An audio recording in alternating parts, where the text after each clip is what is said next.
Hi guys. Sa karon mobalhin mi. So inana pa siya kakalat no. As you can see, gikan pa ko sa trabaho. Sobra kakalat. Hala guys, pasensya kay nakita akong arb ha. Kani di ay mao ning among balhinan. Super clean pa kaayo na. Pero pag lipat na namo, super kabungkag kay daghan kay mga gamit. And karon di ay mamalhin na mi diri nga pikas nga loft partition. See, inana na siya kagamay day. And wala jud ko mahadlok sa hagdanan. Kay feel na ko ba malula ako taas kaayo siya. Kay first time pa manggod ako naka loft. So mo na ni siya. Ako nang gipanghipo sa akong mga gamit dito sa pikas.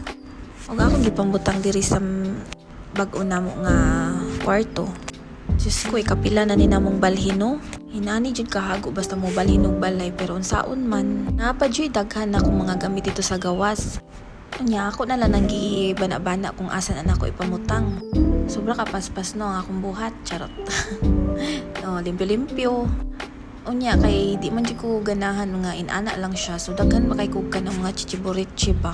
Sa first day pa na mo nga pamalhin. Unya mo na ni second day. Na naghapnig na ko kay para mukaon mi.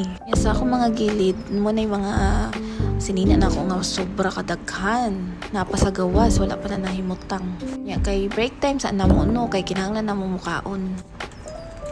Nagpa-deliver na lang ko kay di na jud madaas sa among oras no para magluto-luto. Mo day ni among gi-order. Nidugay kay ablihan day. Dugay kay maabli kay ang isa ka kamot nagunit sa camera.